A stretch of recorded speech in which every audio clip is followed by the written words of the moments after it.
성경 마태복음 5장 3절 찾겠습니다.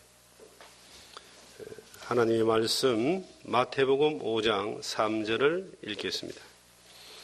심령이 가난한 자는 복이 있나니 천국이 그들의 것이미요. 아멘. 오늘은 마태복음 5장 이 3절의 말씀을 통해서 복이 있나니 하는 제목으로 주님 우리에게 주신 은혜 함께 나누기를 원합니다. 예수님이 하신 말씀 가운데 유명한 말씀, 중요한 말씀들이 많이 있지만 마태복음 5장, 6장, 7장의 말씀을 가장 중요한 교훈의 말씀이다. 진리의 말씀이다. 그래서 이것을 산상보훈 혹은 산상수훈 이렇게 말씀하십니다. 예수님이 산 위에서 제자들을 이제 불러놓고 제자들을 향해서 말씀하셨다. 그래서 산 위에서 하신 말씀이다. 산상수훈이다. 이렇게 말씀하고 있습니다. 1절부터 보시면 이제 그 내용을 설명하고 있는데 예수께서 무리를 보시고 산에 올라가 앉으시니 제자들이 나아온지라 입을 열어 가르쳐 이르시되. 여기서 제자들이다라고 하는 것은 이제 12 사도만을 이야기하는 것이 아니라 예수님을 따르던 예수님을 배우는 가르침을 배우는 모든 사람들을 향하여 말씀하셨다. 예수님이 하신 말씀은 이제 하나님을 알지 못하는 사람들을 향해서 하신 말씀도 됩니다. 그런데 하나님을 믿고 예수님을 믿고 따르는 사람들을 향해서 하신 말씀도 됩니다. 그런데 예수님이 입을 열어 가르쳐 이르시되 심령이 가난한 자는 복이 있나니 이제 팔복이라고 하는 유명한 말씀이 여기서 등장합니다. 그 8가지 복 앞에 항상 복이 있나니 복이 있나니 심령이 가난한 자는 복이 있나니 애통하는 자는 복이 있나니 온유한 자는 복이 있나니 의에 줄이고 목마른 자는 복이 있나니 긍휼히 여기는 자는 복이 있나니 마음이 청결한 자는 복이 있나니 화평케 하는 자는 복이 있나니 의를 위해 핍박 박해를 받는 자는 복이 있나니 이 복이 있다. 사람들은 다 복 받기를 원합니다. 우리나라 사람들은 특히 복을 좋아합니다. 세상 모든 사람들은 복을 좋아합니다. 자기가 노력해서 얻는 것보다 누군가가 신이 도와주셔서 은혜를 내려주셔서 자기가 누리는 그 행운, 축복, 은총 이런 것을 이제 복이다 이렇게 말합니다. 복은 그는 복을 줄 수 있는 대상이 누군가를 바로 알 때에 진정한 복이 내 것이 되는데 이 세상에 복을 줄 수 있는 대상은 하나님밖에 없어요.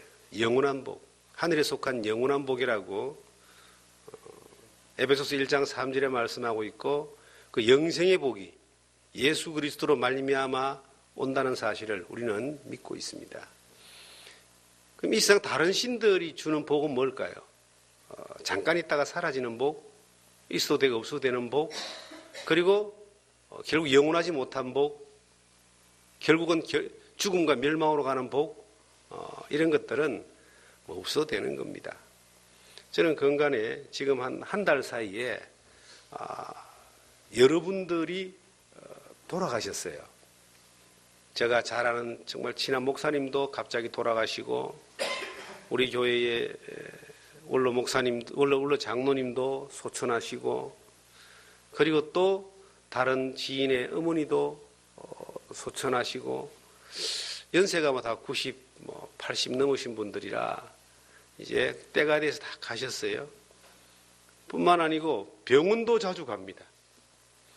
지금 우리 장로님 한 분 또 병원에 요양병원에 계셔가지고 지난주에 또 신방 다녀오고 또 우리 집사님 모친이 위도 가셔서 또 신방 다녀오고 계속 이제 이런 사망하신 분, 소천하신 분, 그리고 병중에 계신 분, 위독하신 분들을 이렇게 만나고 예배를 드리고 하면서 나름 좀 우울한 생각이 막 들어졌어요.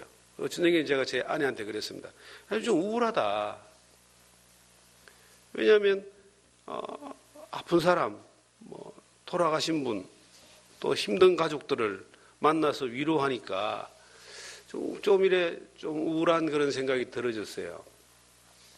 그러면서 가만히 생각해 봤습니다. 이분들이 평생을 살면서 참 뭔가를 많은 것을 가지려고 그렇게 애를 쓰고 노력하고 살았을 것인데 지금 우리가 사는 것처럼 자녀를 양육하고 교육을 시키고 또 재산을 늘리고 여러 가지 어떤 미래를 준비하고 그렇게 살아왔을 텐데 어느 날 하나님의 부르심을 받을 때 세상의 모든 여정을 끝을 내고 하나님 앞에 갈 때 뭘 가지고 가는 것인가?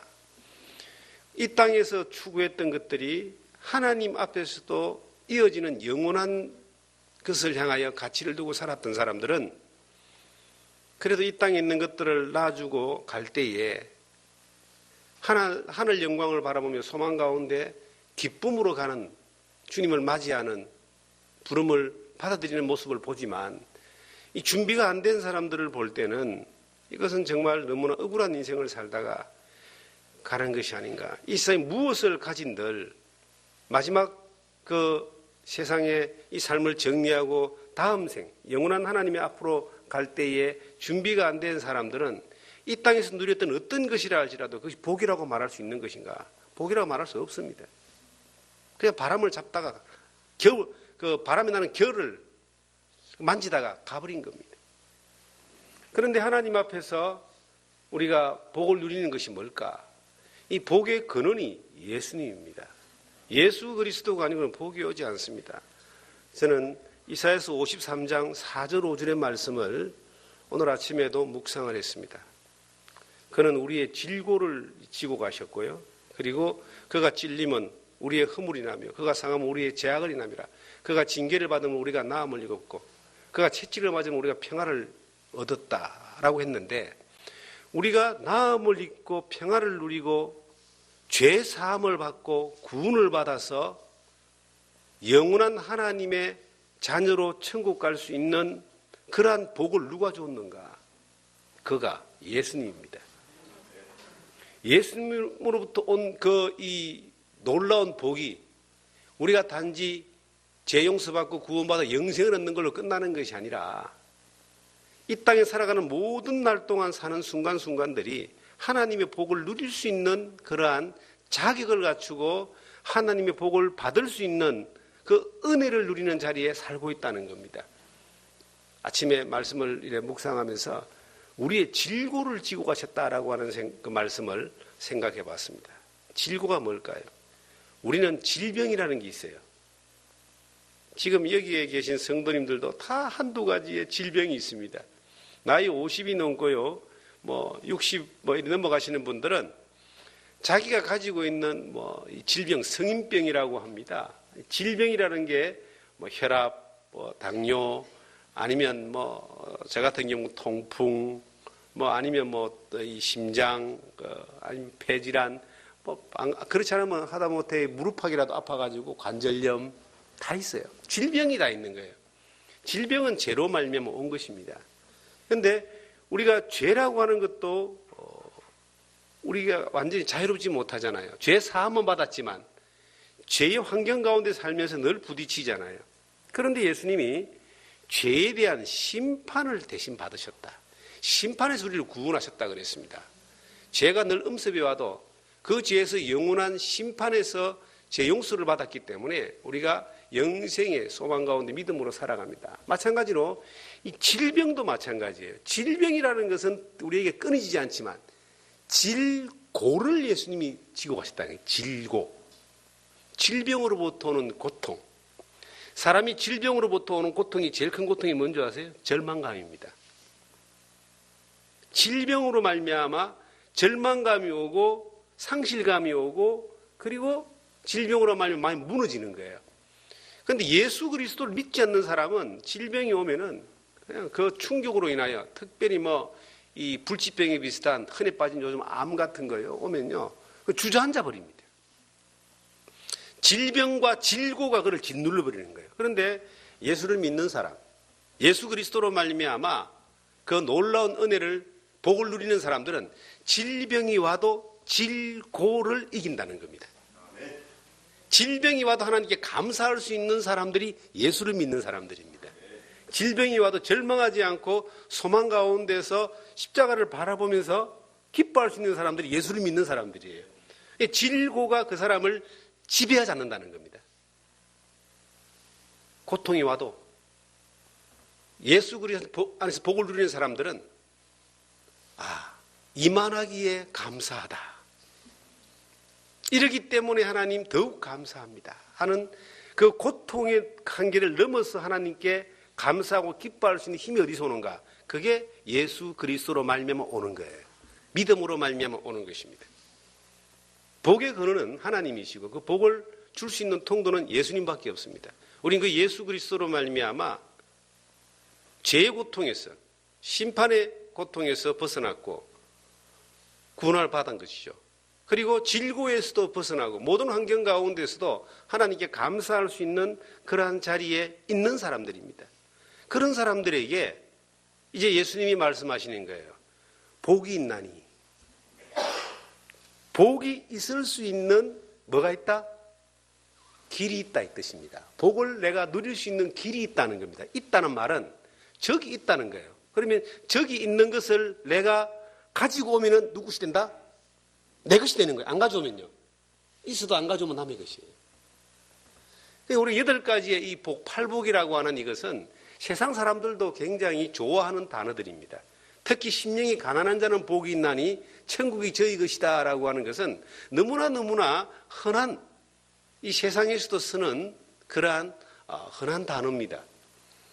그런데 천국이 내 안에 있는 사람들은 예수 그리스도가 내 안에 있는 사람들, 이 사람들은 어떤 사람들인가? 천국을 누리는 사람은 어떤 사람들인가?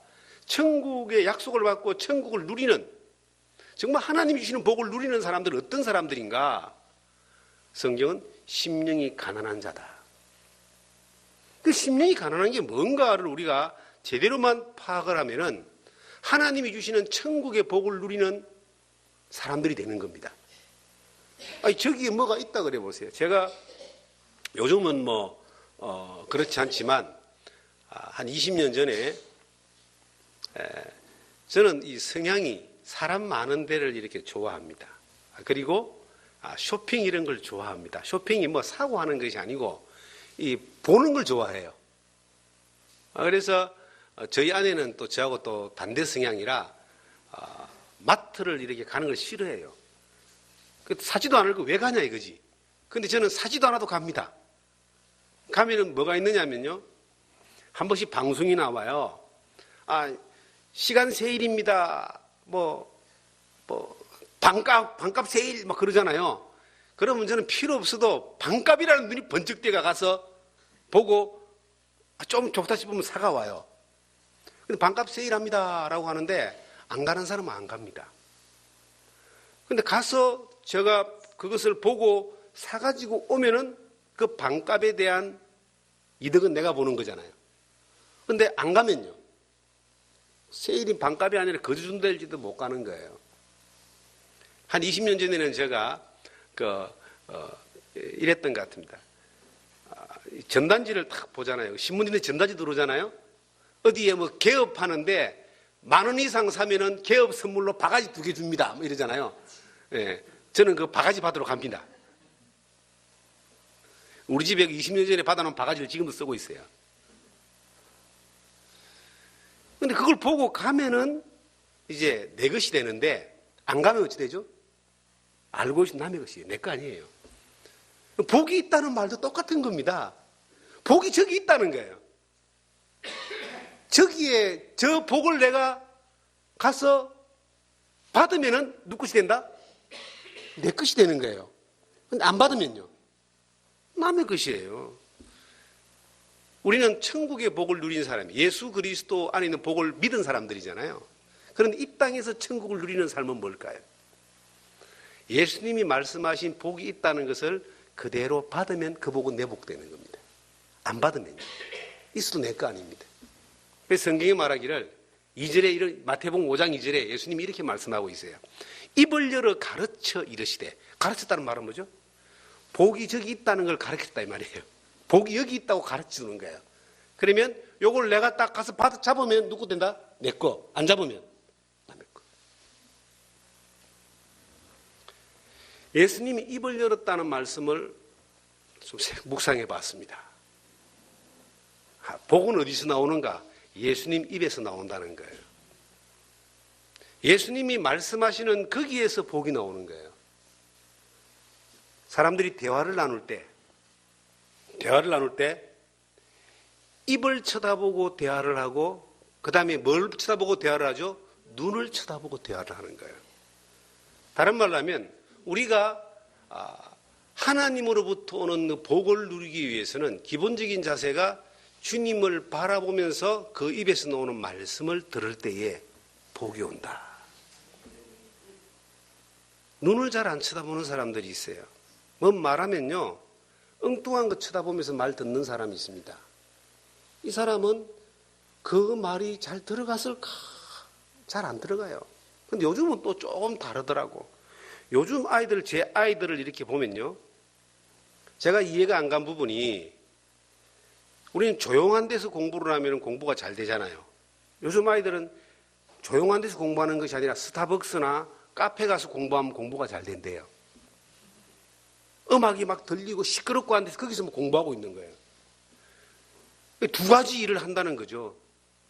우리 아들 같은 경우도, 딸 같은 경우도 보면은 이 공부할 때 꼭 뭘 듣고 들으면서 공부를 해요. 야, 뭐 머리에 들어가냐? 그런데 들어간다 그래. 나는 안 들어가는데 어쨌든 들어간다 그래요. 그런데 전라도 전주에서 제가 그 목회를 할 때 어른들이 그 쓰는 말이 해찰한다는 말을 쓰더라고요. 해찰. 경상도는 잘 안 쓰는 말이거든요. 이게 뭐냐면 어른이 말하는데 딴짓을 한다는 것을 해찰한다 그러더라고. 말씀을 하는데 어른이 뭘 하는데 엉뚱한 거 하고 있는 거야. 그러면 경상도 말로 이제 표현하면은 말도 지지리도 안 듣는다는 말을 해찰한다고 그 품 있는 말로 쓰더라고요.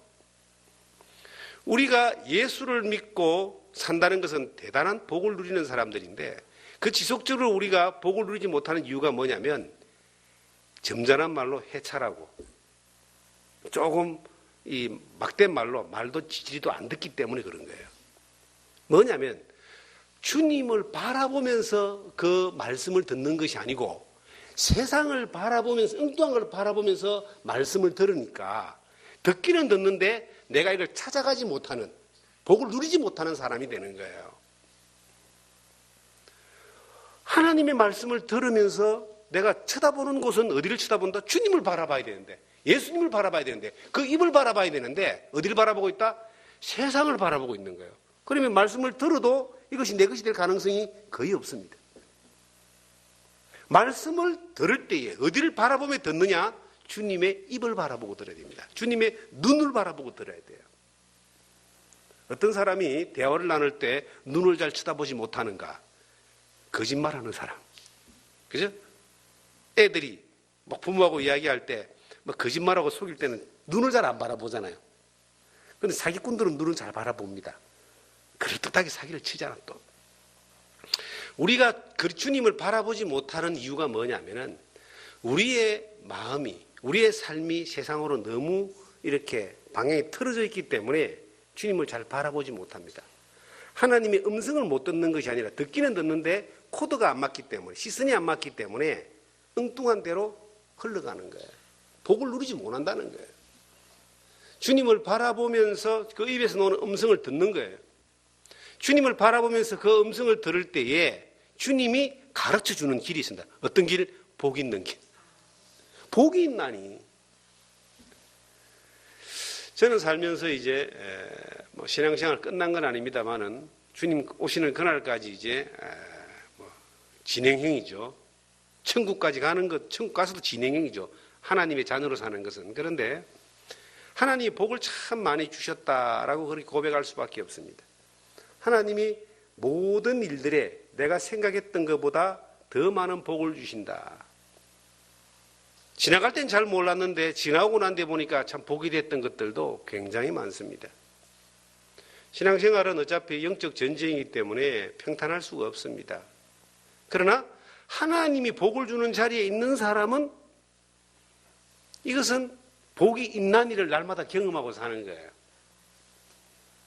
성경에 어떤 사람이 복이 있다고 성경은 말하는가? 8가지 복이 쭉 나오는데 심령이 가난한 자는 복이 있다는 말이 첫 번째가 이유가 뭘까요?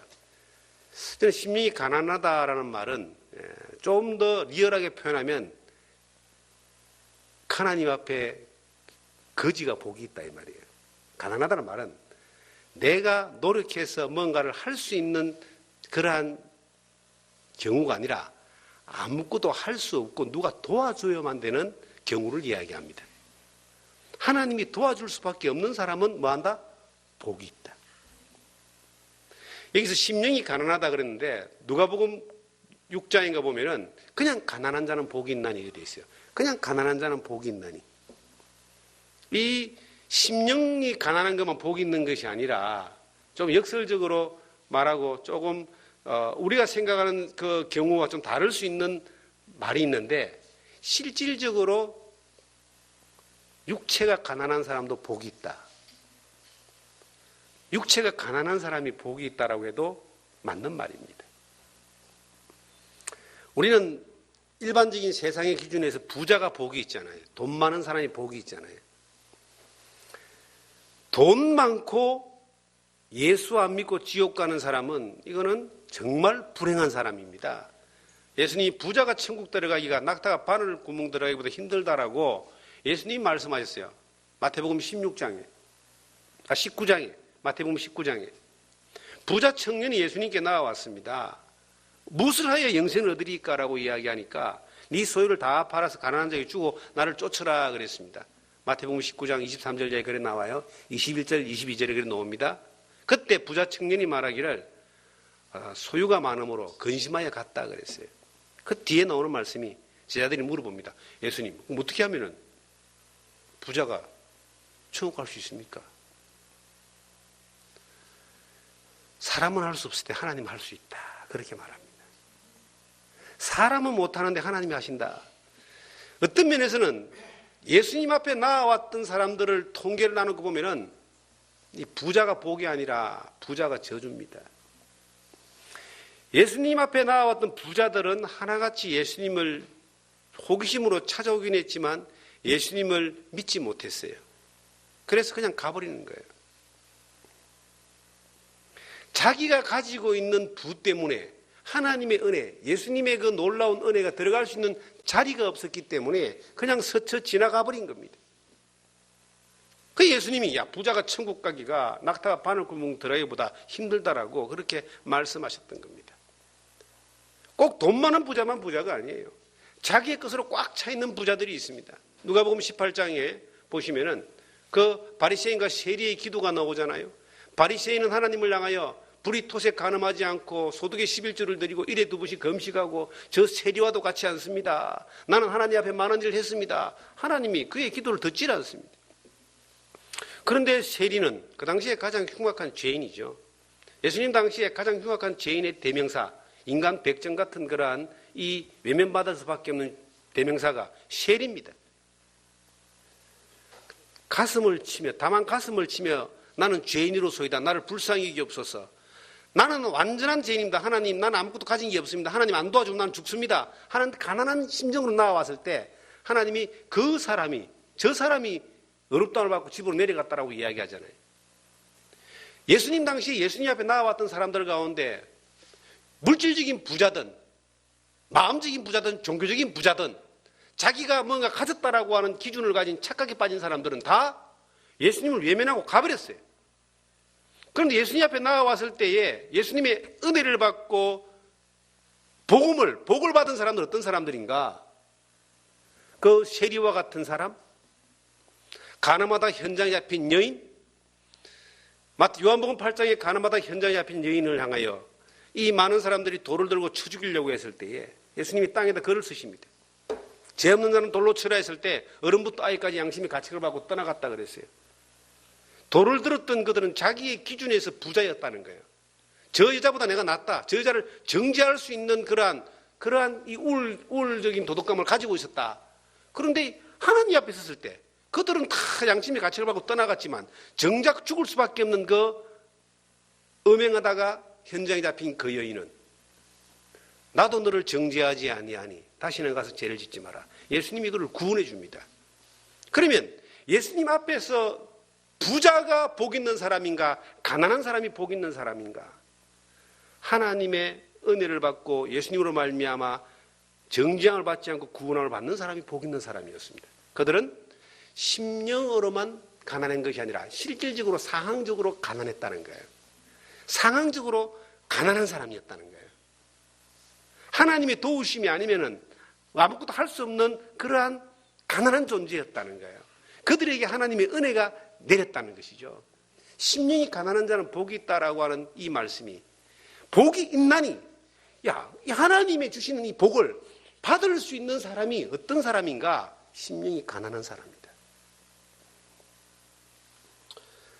우리가 이 땅에 살면서 우리는 내가 가지고 있는 것으로 내가 할 수 있는 것으로 삶을 잘 경영하고 계산해서 평생 동안 잘 살기를 바랍니다. 그것도 나름 지혜입니다. 그런데 거기에 하나님의 도우심이 필요 없는 사람은 가장 불행한 사람이에요. 내가 가진 걸로 경영해 살든지 앞으로 삶을 더 계획을 하든지 어떤 경우든 간에 나는 하나님이 도와주시지 않으면 안 됩니다. 이게 복 있는 사람이에요. 하나님이 도와줄 수밖에 없는 사람. 가난한 사람요. 하나님이 썼던 사람들을 보면은 내가 할 수 있는 사람들을 쓴 것이 아니라 하나님은 항상 할 수 없습니다 하는 사람을 썼어요. 참 신기하게도 하나님이 그 구약과 신약 전체를 통해서 볼 때 내가 뭔가 할 수 있는 사람을 쓴 경우가 별로 없습니다. 다 할 수 없는 사람을 쓰셔요. 할 수 있다고 했던 모세를 하나님이 쓰신 것이 아니라 할 수 없는 상황이 되었을 때 모세를 쓰셨습니다. 할 수 있다라고 하는 것을 가지고 있던 바울을 하나님이 쓰신 것이 아니라 할 수 없는 사람이 되었을 때 하나님이 바울을 쓰셨어요. 바울 사도가 빌립보서 3장 7절 8절 이하에 보시면은 뭐라고 하고 있습니까? 내가 모든 것을 배설물로 여겼다. 그리스도를 아는 지식이 가장 고상하기 때문에 모든 것 배설물이 이긴 것은 할 수 있다라고 했던 자기가 가지고 있던 모든 것입니다. 하나님 없이도 잘할 수 있는 것들을 다 배설물로 여겼을 때 하나님이 그 사람을 예수 그리스도로 말미암아 쓸 수 있는 사람으로 사용하신 거예요. 다른 말로 하면 내가 할 수 있다라고 하는 그것이 내가 말로는 그렇지 않지만 우리의 삶으로 상황과 행동으로 하나님 없이도 나는 잘할 수 있습니다라고 하는 그 사람을 하나님이 쓰지 않는 거예요. 하나님이 아니면 안 됩니다라는 사람을 쓰시는 거예요. 그 사람이 복 있는 사람이야. 우리가 자주 이런 말을 합니다. 하나님의 일은 하나님이 하신다 그래요. 여러분 그거 믿으십니까? 저는 그거 믿습니다. 하나님이 하신다고 믿기 때문에 어떤 면에서는 이게 좀 뭐라고 할까요? 겁이 배 밖으로 나왔다라고 이야기하죠. 세상 말로. 겁을 상실했다라고 이야기를 합니다. 내 일이 아니고 하나님 일이니까. 하나님 어떤 사람을 통해서 어떤 무리를 통해서 일하시느냐? 하나님이 아니면 안 됩니다라고 고백하는 사람들을 통해서 일하신다는 거예요. 우리가 말한 것을 가지고 있는 것이 행복이라고 생각하십니까? 내가 가지고 있는 것이 많은 만큼 하나님을 의지하는 양이 줄어드는 거예요.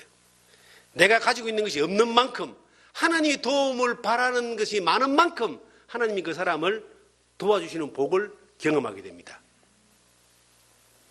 우린 때로는 아무것도 할 수 없는 상황에 갈 때가 있습니다. 어떤 병에 걸렸다고 생각해 봅시다. 저는 그런 분들을 많이 만나봅니다. 정말 본인이 원하지 않는 병에 걸려요. 그것도 이제 의술로 낫게 하지 못할 정도의 심각한 그 병에 빠지는 사람이 있습니다. 그런 사람들이 하나님의 복을 누리지 못하는 사람은 절망하고 발부둥치다가 가는 거고요. 하나님의 복을 받은 사람은 하나님이 나를 도와주신다라고 하는 믿음으로 딱 턴을 하는 겁니다. 그럼 정말 하나님이 도와주시는 능력을 경험하게 돼요. 그게 복이 되는 겁니다. 하나님의 은혜 가운데 붙들려 살았던 사람들을 보면은 내가 뭔가 할 수 있는 것들이 많은 사람이 아니라 하나님이 아니면 안 된다는 것을 많이 경험하는 사람이 하나님의 도움을 많이 받고 살더라고요. 평생을 하나님 아니면 안 됩니다 라고 고백하고 살 수 있는 사람이 복 있는 사람입니다. 나사로, 하나님은 나의 도움이란 뜻입니다. 그 나사로라는 단어의 의미를 알고 난 이후에 참 평생 나사로처럼 살아야 되겠다라고 하는 그런 기대감, 고백을 한 적이 있습니다. 내가 뭔가 할 수 있는 것을 하는 것이 아니라 하나님이 도와주시는 것을 경험하며 사는 자리에 있는 것이 훨씬 더 복 있는 사람의 삶이라는 것을. 우리가 생각하는, 세상이 생각하는 복은 자기가 많이 가지고 누리고 많이 모아놓고 많은 것들을 준비하고 많은 권세를 행사하는 것을 복이라고 생각합니다. 그건 세상의 기준이고, 주님이 말씀하시는 복은 이 세상의 모든 것들을 배설물처럼 여긴다 할지라도 하나님의 도우심으로 사는 그 사람이 복이다. 저는 개인적으로 볼 때 복을 참 많이 받은 사람입니다. 왜냐하면은 하나님이 주신 게 너무 많아요. 처음에 예수를 믿고 주님을 따라갈 때 아무것도 없었습니다. 빈털터리였고 별로 뭐 잘난 것도 없고 뛰어난 사람도 아니고, 그런데 십자가의 복음을 사랑하는 마음과 주님의 명령을 따라 영혼을 살리는 복음을 전하는 그런 믿음을 주셔가지고 그 일을 단순하게 따라왔는데, 그 일을 단순하게 순종하며 믿음으로 따라왔는데 하나님이 참 많은 걸 주셨어요. 가정도 주시고 자녀도 주시고 뭐 집도 주시고 차도 주시고 건강도 주시고 많은 걸 주셨어요. 그 옛날 30년 전보다 지금 가진 게 너무나 많습니다. 그런데 정말 복이 뭘까? 내가 더 많은 것을 가졌다라고 하는 게 이게 복이 아니라 지금도 하나님이 아니면 안 된다라고 하는 하나님의 도움을 구하는 자리에 늘 내가 할 수 있는 것이 아니라 하나님이 아니면 안 된다라고 하는 가난한 자리에 있을 수 있게 하신 것이 저는 가장 큰 복이라고 고백합니다. 하나님이 아니도 잘할 수 있습니다. 그 순간 하나님이 그래 한번 잘해보라 하고 내버려 둘 거예요. 사울과 다윗의 차이가 뭡니까? 똑같이 출발했습니다. 사울이 먼저 왕이 되고 다윗이 뒤에 왕이 되는데 하나님이 사울은 버리고 다윗은 계속 썼어요. 뭔 차이일까요? 이 다윗은 시편을 보면 끊임없이 하나님 나를 도와주세요. 끊임없이 하나님 나를 도와주셔서 감사합니다. 전쟁에서, 위험한 순간에서, 모든 상황에서 하나님 나를 인도하시고 도와주시니 감사합니다. 하나님 나의 피난처고 방패고 요새고, 하나님 나의 힘이고, 하나님 나를 도울 자이시고 나의 목자이시고, 하나님이 나를 새 사냥꾼의 올무에서 걸림 같은 그 함정에서 건져주시고, 계속 그렇게 고백하는 거예요. 사울은요 그런 고백이 없어요. 사울은 지가 잘한 거야. 지가 잘난 거야. 결국 자기 힘을 믿고 자기 권력을 믿고 가진 것에 그 도취되어 살다가 하나님의 말씀을, 하나님 입에서 나오는 말씀을 버리잖아요. 하나님도 그걸 버렸잖아요. 우리의 삶 가운데 사울과 다윗이 공존합니다. 우리가 살아가는 삶 가운데 사울과 다윗이 공존한다니까요. 내가 지금 살아가는 삶 가운데 하나님이 은혜가 아니면 안 되는 것들을 경험하고 많은 걸 누렸다고 봅시다. 그런데 어느 날 내가 많은 걸 누리고 가지고 난 이후에 누리고 가진 것이 권력이 되고 내 것이 돼가지고 하나님 더 이상 도움이 필요 없습니다. 내가 알아서 경영 잘해보고 내가 알아서 잘 다스려보고 내가 알아서 잘 살아보겠습니다. 결국은 영광을 자기가 받아버리는 거예요. 하나님이 그 사람도 일할 게 없습니다. 일하셨지만 이전에는, 지금은 일하지 않는다는 거예요. 그때는 복이었지만, 이전에는 복이었지만, 복을 줬지만 지금은 복을 주지 않는다는 거예요. 이 복이 있나니 끊임없이 지속적으로 이어져서 복을 누릴 수 있는, 복을 받는, 하나님의 도움을 받는 비결이 뭔가? 끊임없이 하나님이 아니면 안 됩니다 라고 고백할 수 있는 자리에 있는 겁니다. 우리가요, 자기 도취와 자기 연민에 빠질 수가 있습니다. 내가 이만큼 했다라고 하는 거. 모든 사람이 그럴 수 있다니까요. 저도 수없이 그러한 도전에 직면하고 그러한 유혹에 직면합니다. 그런데 너무나 감사한 것은 하나님이 그럴 때마다 이게 친히 성령님을 통하여 이 방향을 잃지 않도록 주님의 입술을 바라보면 주님의 눈을 바라보지 않으면 안 되도록 만들어주시더라고. 그러니까 그런 은혜가 있으니까 이탈하지 않고 말씀을 따라서 갈 수 있는 자리에 우리가 있는 것입니다. 하나님이 놓아버리면요, 내가 내 길 잘 찾아가는 줄 아세요? 내가 내 길을 잘 찾아갈 수 있는 능력이 우리에게는 애초부터 없는 겁니다. 그래서 성령이 인도하셔야 되고요, 여호와는 나의 목자가 되셔야 되고요. 우리가 얼마나 이게 나약한 존재인 줄 아세요? 나가서 세상 사람들하고 조금만 어울리고 세상 사람들하고 조금만 친하게 지내면요, 내가 그 사람들이 이끌고 가는 것 같죠. 돌이켜보면 내가 끌려가는 걸 느끼는 거예요. 그게 목사도 마찬가지라니까요. 세상이 이렇게 유혹하고 땡기는 것이 얼마나 강력한데요. 그래서 하나님이 주시는 힘이 나를 붙들지 않으면 안 되는 거예요. 그래서 하나님 도우심을 늘 바라보면서 내가 눈을 들어 산을 보리라. 나의 도움이 어디서 올꼬? 나의 도움은 천지를 지으신 여호와께로서다라고 그 다윗이 시편의 수많은 믿음의 선진들이 고백하는 이유가 뭔가? 천지를 지으신 하나님으로부터 도움이 오지 않으면 우리는 한순간도 살지 못하는 존재다. 그런 존재로 살아가는 존재라는 사실을 발견하고 늘 그 앞에 있을 때에 복은 지속적으로 오는 겁니다. 자, 젊은 애들은 잘 못 느낍니다.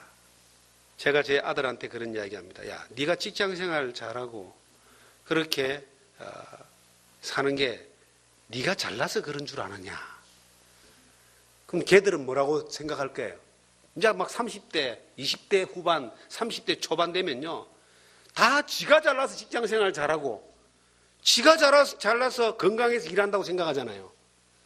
그런데 인생을 살아온 저를 볼 때는, 저도 그 나이 때 그랬겠지만 지나고 난 뒤 볼 때는 하나님의 도우심이 한순간도 없으면 너는 안 돼 하는 게 보이는 거예요. 그렇게 이야기를 하지만 그 아이들은 그것을 인식할 수 있을까요? 안 합니다. 왜냐하면 자기가 힘이 세고 자기가 다 할 수 있다고 생각하니까. 어느 날 살아가는 여정 가운데 꺾이거나 어떤 경험을 하거나 벽에 부딪혔을 때 그때서 비로소 하나님 앞에 하나님의 도움을 구하는 겸손한 자세로 나오게 되겠죠. 그런데 꼭 그렇게 벽에 부딪히고 한계에 부딪히고 하나님 앞에 절망하는 순간에 그렇게 나오는 이러한 것보다는 미리 하나님 말씀을 듣고 하나님 앞에서 주님이 주시는 그 교훈을 따라서 하나님의 도우심만을 바라며 사는 것이 삶의 방식으로 훈련되어서 살아가는 것이 훨씬 더 시간 낭비 덜하는 거 아니겠습니까? 아이들이 어른이 하는 말을 잘 못 알아듣듯이 이해 못하듯이 신앙도 경험해보지 못한 사람은요, 경험한 사람들이 말하는 걸 잘 이해를 못하는 거예요. 그래서 주님이 입을 열어서 가르쳐 주잖아요. 주님이 가르쳐 주는 대로 가는 것이 믿음의 가장 큰 정도고 복을 받을 수 있는 비결이거든요.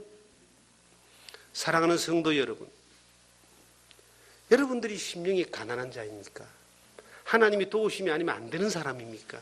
하나님만을 도움만을 구하는 사람들입니까? 그러면 복이 있는 삶을 사는 거예요. 내가 복이 있다 해서 복이 있는 것이 아니라 하나님의 복을 누리는, 늘 경험하는 삶을 사는 거예요. 어떤 때는 앞이 안 보이는 것을 감사할 줄 알아야 됩니다. 앞이 안 보이니까 하나님이 보여주시는 길이 있겠구나라고 믿고 갈 수 있잖아요. 앞이 보이면 어떻습니까? 하나님의 도움을 안 구할 수도 있다는 거예요. 내가 다 할 수 있으니까. 우리는 매 순간 우리의 살아가는 삶 가운데서 하나님은 우리가 하나님이 주시는 복을 누리는 삶을 살기를 원하십니다. 네 영혼이 잘된 같이 네가 범사가 잘되고 강건하기를 원한다는 것이 이것이 주님의 뜻입니다. 그런데 우리는 늘 어떤 일을 선택할 때 주의 뜻대로 마옵시고 내 뜻대로 하옵소서라고 그렇게 속으로 늘 되뇌이잖아요. 내 뜻대로 내 뜻대로. 그런데 주님은 우리에게 가르쳐주고 싶은 것은 내 뜻대로 마옵시고 하나님의 뜻대로 아버지 뜻대로 하옵소서. 아버지 뜻대로 할 수 있다고 그렇게 해달라고 고백할 수 있는 사람이 어떤 사람이냐? 바로 심령이 가난한 사람이에요. 가난하지 않는 사람은, 지가 다 할 수 있는 사람은 아버지의 뜻을 구하지 않습니다. 지 뜻을 구하지요. 우리 안에 너무나 많은 것들이, 내 것이 너무나 많이 들어가 있어요. 저도 가끔 이런 착각에 빠질 때가 있어요. 내가 많은 것들을 잘 준비하고 내가 계획하고 내가 가진 것들이 있기 때문에 내가 앞으로 이렇게 잘 살 수 있고 지금도 잘 사고 있구나라고 착각할 때가 있어요. 그런데 그러한 착각 가운데 있을 때는요, 하나님의 그 도우시는 복을 누리기가 힘이 듭니다. 아무것도 없을 때에 하나님이 날마다 주시는 것들을 경험하며 살 때에 야, 이게 도대체 웬 기적인가라고 하는 것을 우리는 살아가는 삶 가운데 여러분과 제가 동등하게 고백해 보지 않았습니까? 그런데 지금은 많은 것들을 가지고 있습니다. 하나님 많은 걸 주셨어요. 그런데 많은 걸 주시는데 왜 지금 내가 하나님의 도우심을 더 구하지 않습니까?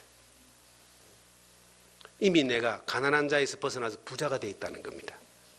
심령이 부자가 되어 있는 거예요. 심령이 부자가 되어 있는 사람은, 환경이 부자가 되어 있는 사람은 하나님이 주시는 복을 누리기가 힘들어지는 거죠. 그러니까 내가 환경이 부자가 되어 있고 심령이 더 부자가 되어 있다 할지라도 그리스도로 말미암아 부요함이 되어 있다면 여전히 내가 하나님 앞에서 하나님 나를 도와주셔야지 오늘 하루도 살 수 있습니다라고 하는 자리로 나올 수 있는 거예요. 그게 심령이 가난한 사람입니다.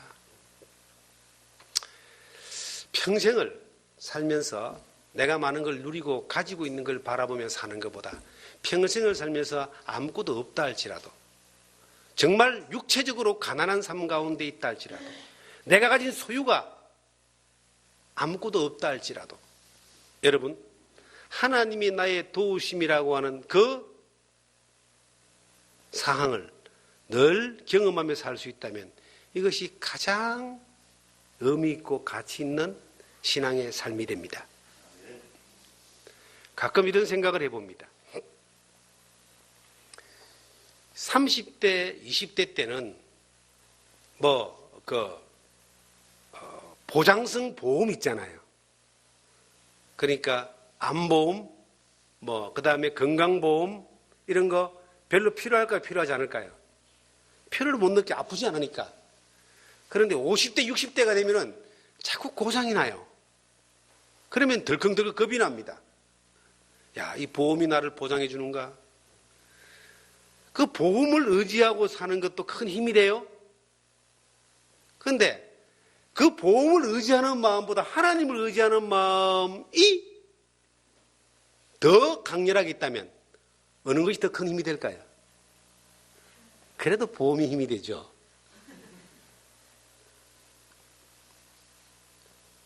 그런데 이건 제가 요즘 겪는 겁니다. 저는 30대, 40대까지 보험 이런 거 별로 생각 안 하고 안 들었습니다.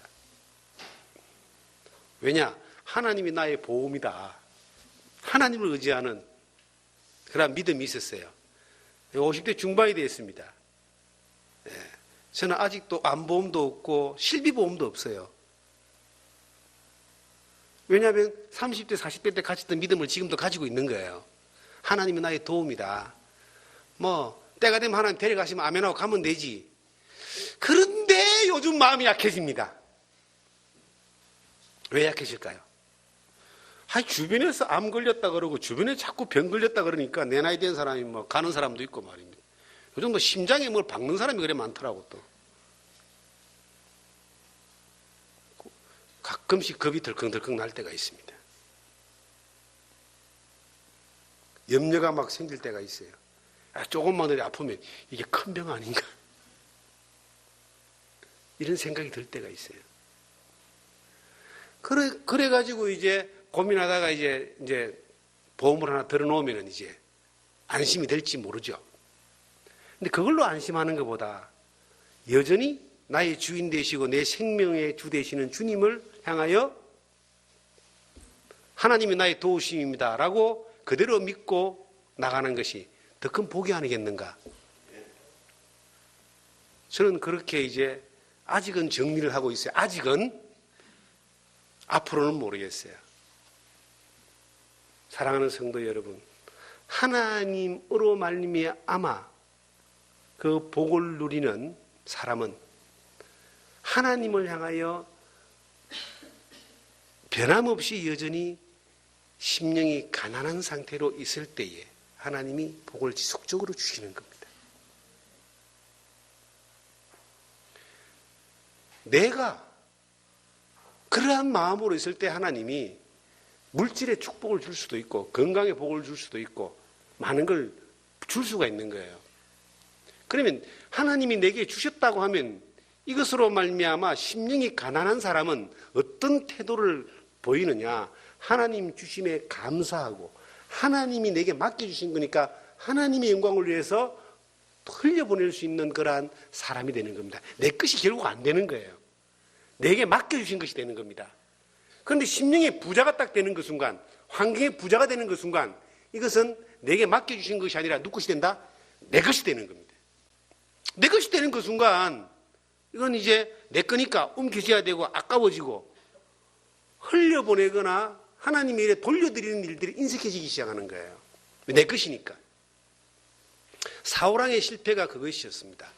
하나님은 사울왕에게 많은 걸 주었습니다. 그런데 사울왕이 이것을 지 것이라고 생각한 거예요. 지 것이라고 생각했기 때문에 결국은 하나님 앞에 뭘 못했다? 하나님이 원할 때에 돌려주지를 못한 것뿐만 아니라 지고 놓지를 않았다는 겁니다. 이것이 가장 큰 실수였다. 사랑하는 우리 성도 여러분, 주님이 우리 가운데서 정말로 좋은 걸 주기를 원하십니다. 우리가 잘못되기를 원하지 않습니다. 저는 어느 날 옛날에 어느 30년 전에 책을 봤는데 어떤 책을 보다가 깜짝 놀랐습니다. 30년 전에 가졌던 신앙의 어떤 그 하나의 생각은 예수 믿고 복음 전하기 위하여 고난받고 죽기까지 순교하는 것이, 그리고 많은 믿음의 사람들이 살았던 것처럼 그 고생하고 핍박받고 막 로마의 감옥에서 카타콤에서 그렇게 믿음을 지키는 이것이 신앙생활의 전부인 것처럼 생각했습니다. 그런데 어느 날 이제 책을 봤습니다. 저는 책을 보는데 깜짝 놀란 단어가 하나 딱 눈에 띈 거예요. 그 단어가 이겁니다. 하나님은 우리가 최고로 잘 되기를 원하신다. 그 단어가 어느 책에서 딱 본 거예요. 최고로 잘 되기를 원하신다. 이 땅에서도. 그게 딱 눈에 띄는 순간 생각이 달라졌습니다. 하나님이 이 땅에 우리를 남겨놓은 이유는 고생하고 힘들게 살고 어렵게 살고 그냥 핍박당하고 죽임당하기 위해서 남겨놓은 것이 아니고, 하나님이 우리를 통해서 영광받고 하나님이 우리를 사용하셔서 하나님의 그 도구로 빛으로 소금으로 나타내기 위해서다. 그런데 하나님은 최고로 잘 되기를 원하신다 하는 생각이 바뀌어진 거예요. 그리고 사는 것이 그 고생한다 아니면 형통하다는 그 기준이 내가 많은 것을 가지고 있다 안 가지고 있다가 아니라 얼마만큼 하나님의 복이 나를 통해서 흘러가느냐라고 하는 것. 이거 정리가 된 거예요. 그 한 번의 정리가 삶을 굉장히 많이 바꿔놨습니다. 복음을 전하기 위하여 고난받을 수 있는 사람도요, 순교할 수 있는 사람도요, 어떤 사람이 되느냐 하면 그 복음의 가치를 이 땅에서 정말 많이 누린 사람만이 그게 가능한 거예요. 복음의 가치가 누리지 않는데 복음을 위해서 주를 위해 죽겠습니까? 그 가치가 그를 지배한 사람이 그렇게 되어질 수 있습니다. 이 심령이 가난한 자는 복이 있다는 이 말씀이 주님의 하나님의 은혜가 아니면은 살 수 없는 사람이 복이 있다는 뜻이거든요. 예수 그리스도가 은혜가 아니면은 우리는 하나님이 도우심이 아니면은 아무것도 할 수 없는 것을 고백할 수 있는 사람이 복 있는 사람이거든요. 정말 그분이 그 사람들이 하나님으로부터 오는 그 인도하심과 행동함을 경험하는 게 복이라는 이야기죠. 그러기 위해서 우리가 어떤 준비들이 돼야 되는가? 내가 하나님이 아니라도 될 수 있다라고 하는 어떤 부분에 대한 집착을 버려야 됩니다. 내가 이만큼 할 수 있어 하는 집착이 있어요. 이것이 성경에 자기를 사랑하는 것이라고 나옵니다. 디모데후서 3장 1절 2절을 보시면 말세에는 쭉 나오고 자기를 사랑하고 돈을 사랑하고 자긍하며 고면하며 쭉 나오는데 첫 번째가 자기를 사랑하며 두 번째가 돈을 사랑하며. 사랑한다는 말은 뭡니까? 집착한다는 뜻이죠. 여기서 사랑한다는 말은 그걸 좋아하고 아낀다는 것이 아니라 그것을 향하여 집착하고 쫓아간다는 뜻입니다. 자기를 사랑하는 게 뭐죠? 자기가 가지고 있는 기준이 있어요. 하나님의 말씀도 그를 변화시키지 못하는 기준이 있습니다. 복 있는 사람은 예수님의 입에서 나오는 말씀을 예수님의 눈을 바라보고 들을 때에 이게 복 있는 사람으로 갈 수 있는데 예수님하고 눈을 안 맞춰. 주님을 바라보질 않아. 왜? 내가 가지고 있는 그 기준이 있어요. 집착이라는 기준이 있습니다. 자기 만족에 빠져 있는 기준이 있습니다. 자기 연민이라 그러죠. 제가 자주 말씀드립니다마는 자기가 하는 그 일이 주님의 말씀과 관계없는데도 주님의 말씀이라고 생각하고 가는 경우가 있습니다. 어떤 사람이 유기견을 500마리나 키우는 사람이 우리나라에 있대요, 실질적으로. 근데 그 사람이 이제 하나님을 믿는 사람입니다. 근데 이 동물을 사랑하는 그것이 마땅한 하나님의 일이라고 생각합니다. 근데 그게 이제 맞는다고 생각해요? 안 맞다고 생각하세요? 동물을 학대하고 죽이는 것도 별로 잘한 일은 아니지만은 그 버려진 동물을 키우면서 자기도 인생을 투자하고 허비하고 하는 것들이 자기의 어떤 하나의 기준에 의가 될 수는 있는 거예요. 그런데 하나님하고는 관계가 없을 수도 있습니다. 어떤 사람들은요, 우리가 이해하지 못하는 어떤 삶의 기준을 가지고 그것이 하나님을 섬기는 거라고 생각하는 사람들도 있습니다. 자기를 사랑하는 거예요. 자기 기준이에요. 성경에서 말하는 주님이 우리 가운데 말씀하신 하나님의 뜻대로 사는 삶의 기준이 있습니다. 그 삶을 따라서 우리는 지금 예배드리고 신앙생활하고 함께 하는 거예요. 주님의 최고의 가치, 하나님의 최고의 가치는 영혼을 살리는 겁니다. 때를 어떤지 못 어떤지 복음을 전하라 했기 때문에 우리는 전하는 것밖에 안 하는 거예요. 전하는 거예요. 살리고 안 살리고는 하나님이 하시는 거, 우리는 전하는 겁니다. 예배하면서 예배를 통해서 하나님의 영광을 돌리라 하니까 우리는 예배를 드리는 거예요. 주님의 말씀을 따라서 가는 겁니다. 그것이 복이 된다고 성경은 말하고 있기 때문에. 그런데 자기를 사랑하는 사람들이 있어요. 자기 기준과 자기 의에 빠진 사람들이 있습니다. 이 원주에 이런 교회가 있습니다. 어떤 교회예요? 유명한 사람이 이제 목사로 있는 교회예요. 그런데 어떤 교회냐면은 교회가 없는 교회예요.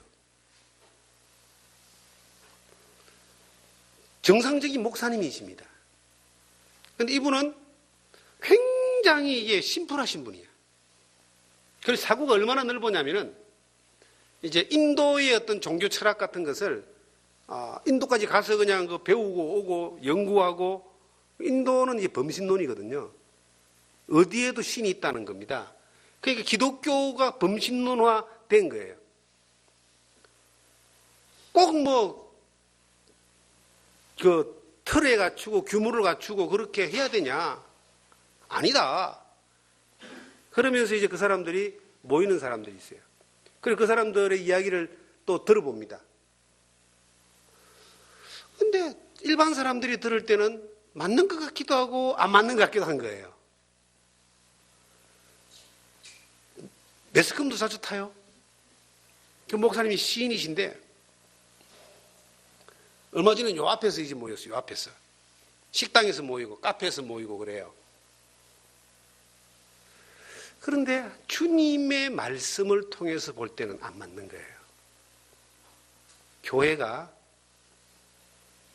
우리 편한 대로 모이는 것이 아니라 하나님의 말씀을 따라 예배하는 곳이 교회입니다. 내가 가지고 있는 이 집착이라고 하는 것이 자기를 사랑하는 것이 될 수도 있다. 그리고 돈을 사랑하는 것이 될 수도 있다. 성경은요, 한 사람이 두 주인을 섬기지 못한다고 분명히 말하고 있습니다. 예수를 믿는 목적이 돈 잘 벌기 위해서, 부자 되기 위해서 믿는다. 방향이 잘못된 거예요. 예수 믿는 사람이 돈 잘 벌고 부자 될 수도 있습니다. 예수 믿는 사람 가운데 돈 잘 벌고 부자 된 사람이 많습니다. 솔로몬은 인류 역사 가운데 최고의 부자예요. 솔로몬은. 인류 역사 가운데 솔로몬만큼의 부를 가진 사람이 없어요. 하나님이 부어주셨거든요. 로스차일드 같은 사람도 지금부터 50년 전에는 세계에서 제일 큰 부자였잖아요. 예수를 잘 믿는 사람입니다. 록펠러도 그렇습니다. 많은 일들을 했어요, 그들이. 우리나라에도 그런 사람들이 있을 겁니다. 그런데 그것이 예수를 믿는 것이 목적은 될 수 없다라고 하는 거예요.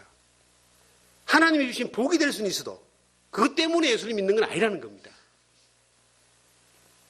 그런데 사람들의 생각 가운데 요즘 물질 만능주의적인 어떤 생각 가운데 사람들이 뭘로 채워져 있느냐면 하나님이 주시는 복은 심령이 가난한 자에게 하나님을 향하여 늘 도움을 구하는 자에게 하나님이 도와주시고 그를 인도하시고 그에게 하나님의 그 은혜를 베풀어 주시는 것인데 사람의 마음들 가운데서 하나님을 향한 복은 그러한 하나님의 도움을 받는 복이 아니라 내 욕심을 채우는 복으로 바뀌어질 수 있는 거예요.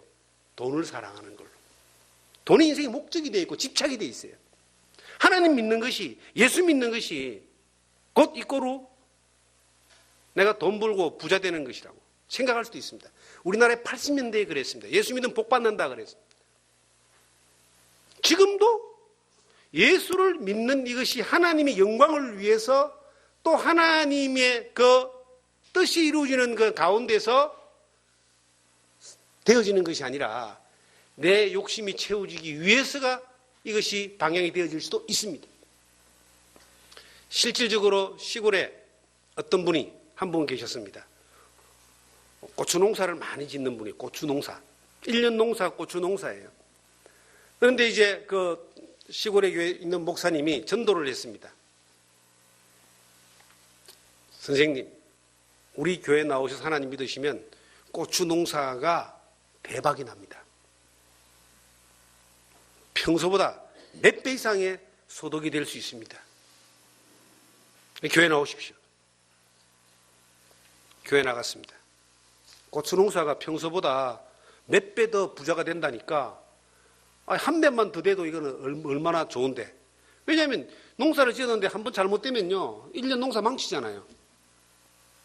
그런데 고추 농사를 이제 지었어요. 어떻게 됐을까요? 망했습니다. 다시는 교회를 안 나갔어요. 하나님이 고추 농사 잘 되게 해주는 하나님으로 그렇게 가르쳤기 때문에. 예수님이 그렇게 가르친 거 아니거든요. 전하는 사람이 그렇게 가르친 거예요. 실질적으로 저 강원도 둔내 쪽에서 이 큰 대농이 한 분 계신데 이분은 신앙생활 지금 잘하는 분입니다. 그런데 어릴 때, 신앙이 어릴 때에 어떤 목사님이 그랬겠다는 거예요. 기도를 해보니까 무를 심으면은 이삭과 같이 10배의 소득을 주신다고 그렇게 하나님이 응답하셨다고. 그래서 2만 평의 무를 심었다는 거 아닙니까? 2만 평의 무를 심었는데 10배 소득 나면 어떻게 될까요? 50억 벌어요, 50억. 근데 그에 어떻게 됐냐? 쫄딱 망했습니다.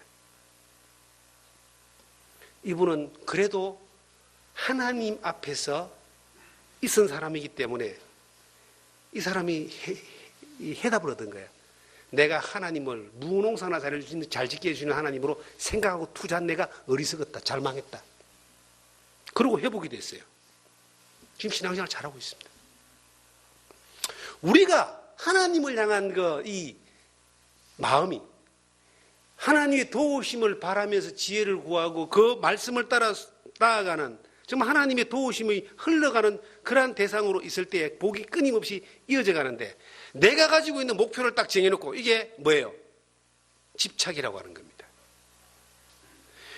가난한 심령이 아닌 거예요. 집착이 들어오는 그 순간 내가 뭔가를 사랑하고 내가 뭔가를 욕심을 내고 뭔가를 채우려고 하는 것이 들어오는 순간 하나님의 은혜가 들어갈 수 있는 통로가 막혀버리는 거예요.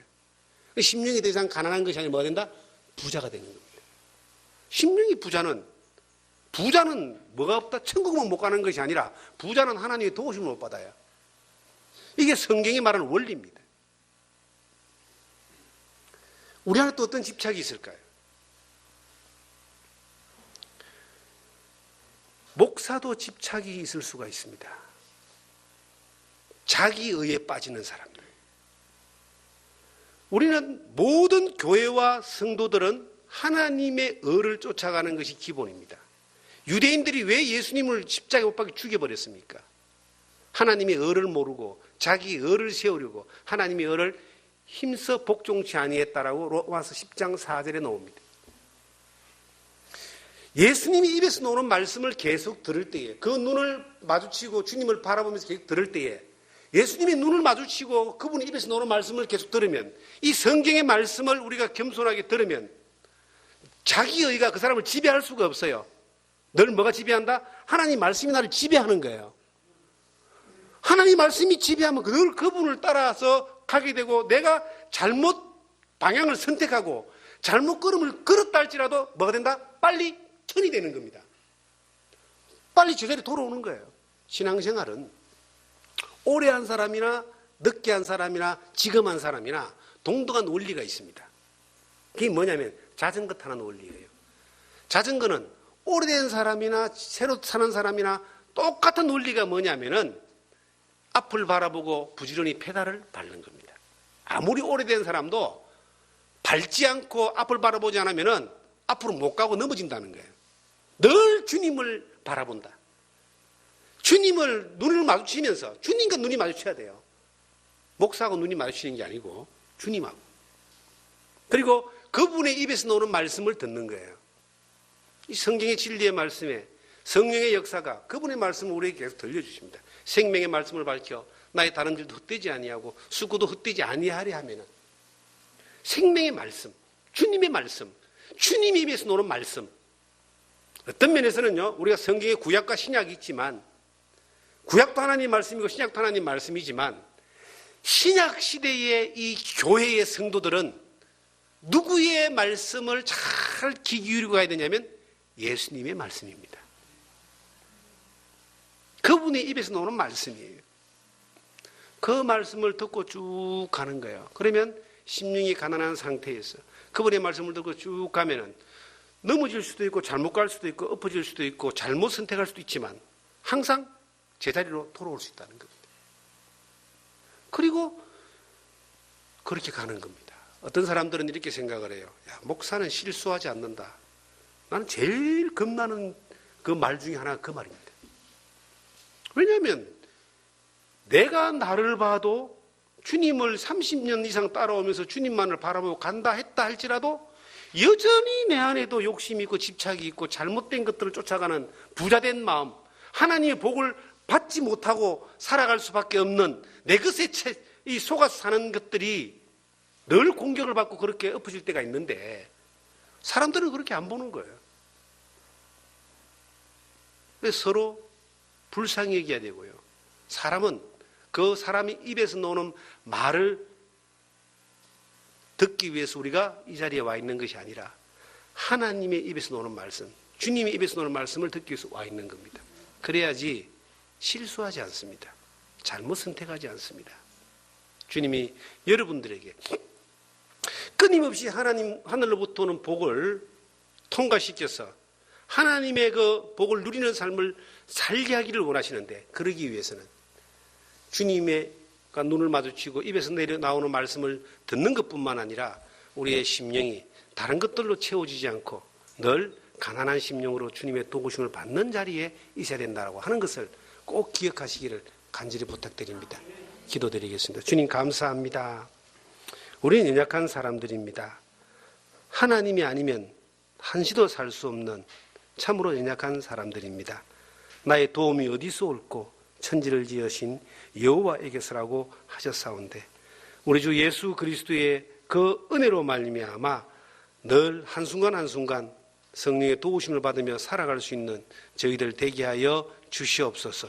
오늘 하루도 은혜 가운데 인도하여 주시니 감사드리며 우리를 영원히 사랑하시는 예수님 이름으로 기도드리옵나이다. 아멘.